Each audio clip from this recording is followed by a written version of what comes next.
Okay, my friends, it is Sunday, March 16th, 2025, and this is the Daily Brief. I'm apologizing in advance because if I cough somewhere, pollen is just killing me. I live in the southeast of the United States, and things are in bloom, and lime color is everywhere with the pollen, so please forgive me. Big story today is all about, well, there's everything that's going on, I'll show you, but the big thing to focus on is what happens after Sutsa. Okay, 1,400 Russians off the battlefield, 10 tanks, 20 armored fighting vehicles, 78 artillery systems, and 113 vehicles and fuel tanks. Okay, so that 1,400 is high enough that it puts us right in range within about 10 points, excuse me, in about 10 points of February. So we're right back on track with where the casualty rate was in February. Here are the losses Andrew Perpetua could identify for March 14th, and it's about maybe 2-1 in March 14th, and then on March 15th, it's a little less than that, maybe about 1.5-1, something like that for the vehicles lost. Okay, so we're getting back to being able to see that again. At night, Ukrainian air defenses were busy. Out of 90 Shahed drones lost, 47 shot down, 33 were lost in location. That's electronic warfare. And I'm not seeing a lot of damage around Ukraine. Here's last night, Russian forces attacked Izium in Kharkiv Oblast with 3 drones striking homes. The attack killed a woman and injured 3 other civilians, including 2 teens. And then we see this, a residential building is on fire in Chernihiv after a Russian drone attack. There are people trapped inside their apartments. Rescuers are doing all they can to get them out safely. Attacks on civilians are Russia's trademark now. It really is, which is why it's so incredibly frustrating when we have this moral equivalency talk. Like it doesn't, well, Ukraine's doing things too, and Russia's doing this, and Ukraine's doing that, and Ukraine shouldn't have started this fight. Or well, what are we talking about? Russia is attacking civilians. You don't see this really working the other way around, but they're going to be talking about doing it the other way around, and that's what I want to point out. Okay, new Ukrainian Neptune cruise missile with 1,000-kilometer range is suspected to have been used in the March 14th strike on the Tuapse oil refinery in Russia. Ukraine can easily reach Moscow with this new missile. Whether it be shot down when it gets close to whatever in Moscow or whatever, that's beside the point. They can reach as far as Moscow. And this is what it looks like. Ukraine's new long Neptune missile hits a Russian target 1,000 kilometers away, according to Zelensky.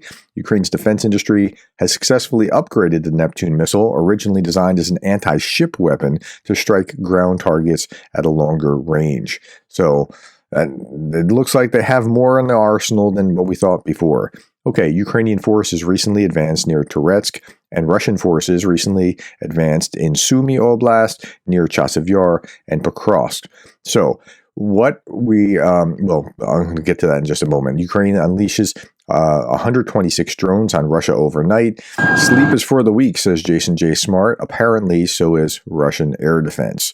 The Russian air defense isn't really working all that well. Ukraine. Now, here's the big story.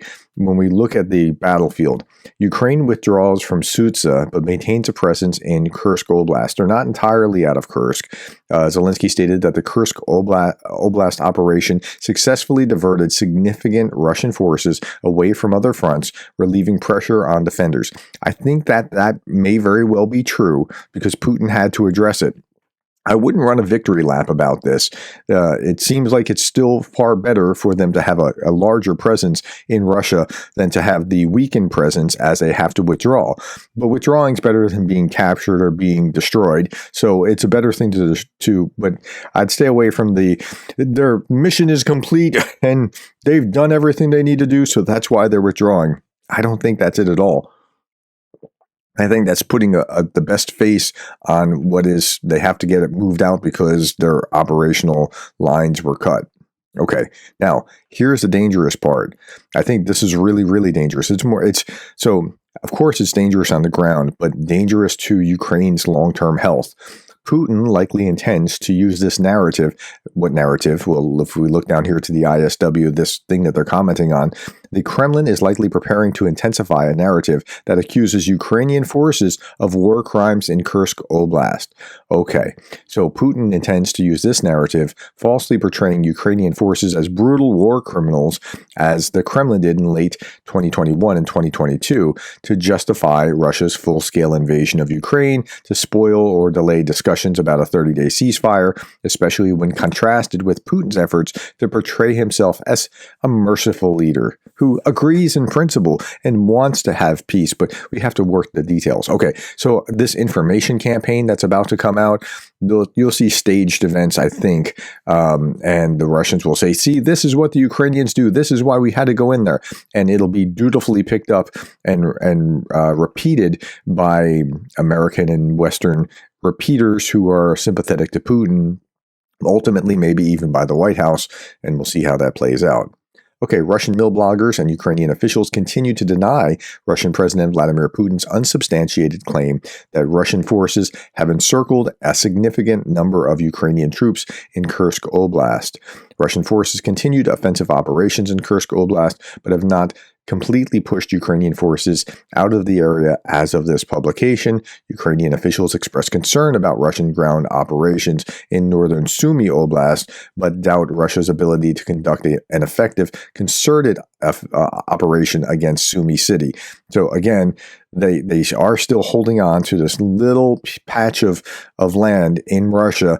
They're out of Sudzha proper, but yeah, and again, this doesn't look like a victory to me, but that delaying action could have been worthwhile. Okay, earlier today, a Ukrainian Air Force MiG-29 Fulcrum dropped the remaining Russian-held E-97 highway bridge span at Oleshki. Seen here, a French-supplied AASM guided bomb slams into the bridge. So Ukraine is destroying its own bridge, as you can see in this picture here, in order to keep the Russians from being able to use it to get over to the other side. So that's what happened here. Okay, sanctions work. This is Jason J. Smart talking about how Russian airlines were forced to decommission 58 aircraft in 2024. Russian aviation head Dmitry Yadrov said that an extended meeting of the agency's board. So the lesson here is, yeah, don't take the pressure off with Russian sanctions. You got to add more. Now, the U.S. has been somewhat erratic in their policies lately, and that's an understatement. After years of intending to acquire the F-35 fighter jets from the U.S., Turkey has now decided it will purchase 40 Typhoon jets from Britain instead. Turkey was one of the original 9 partner nations of the F-35 program and had plans to purchase 100 F-35s. Now, I'm highlighting this because what Turkey has done is sent a message sent a message to the United States about what it sees as how erratic things are. We're communicating all the time, whether we think we are or not.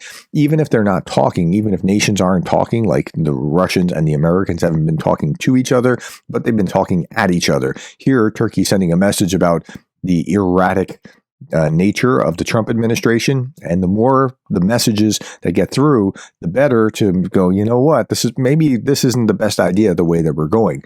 Okay, so that's Turkey dropping. That's after 80% of Canadians agree with canceling the rest of their F-35 purchases, like Turkey and Portugal before them. Instead, they're buying Swedish Gripens and British Typhoons. Excuse me, the pollen is just killing me. Okay, so Trump's statement triggered a surge. Now here, go back to the Oval Office and those kinds of things, and other erratic statements coming from the White House. Trump's statements triggered a surge in foreign volunteers joining Ukraine's defense forces. Applicants spiked by thousands after the Oval Office dispute. Many volunteers cite not just frustration with U.S. policy, but a clear need to help Ukraine stop Russian aggression. And I think you're going to find that same kind of thing here with people that have spiked, like we've had it with Technology United for Ukraine, a number of people that have signed up. Don't just email me. I asked some of you to email me to let me know that you were like, for example, HR or something along those lines, but I still need you to go into this and hit that volunteer box and like make sure that you plug that information in.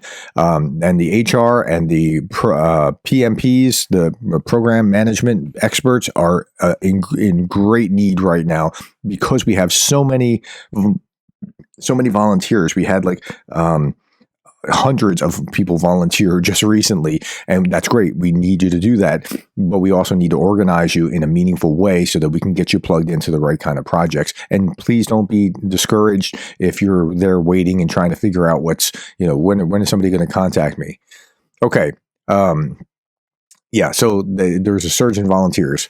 This is just a meme. I'm not ashamed of my history. As a man, this is a Seinfeld meme, and a man with a Russian flag here. I'm not ashamed of my history. And Seinfeld saying exactly, that's the problem. You should be, with all the flags of these other former Soviet nations gobbled up by Russia and as the Soviet Union. We didn't want that. You should be ashamed of that history. Okay. Part of that shame is 3 years ago, Russian T dropped a powerful bomb on the drama theater in Mariupol. Do you remember this? I remember this really well. The theater became a mass grave. There was a phrase written outside the theater that says children, and yet they did what they did. Just unbelievable. Okay, I'm going to leave you with this. Ukrainians have been just so creative. This guy's using a drone. This is a drone operator using a drone to paint. It's pretty amazing what he's able to do. Now, I don't generally care about painting. That's not really why I'm showing you this, but this is some skill, not just in the painting department, but for the drone operator to be able to do that. All right, look at that. All right, you can see us here on YouTube, or you can hear us on Spotify. Thank you for the likes, the shares, and the subscribes. And thank you for being the kind of person that cares about Ukraine.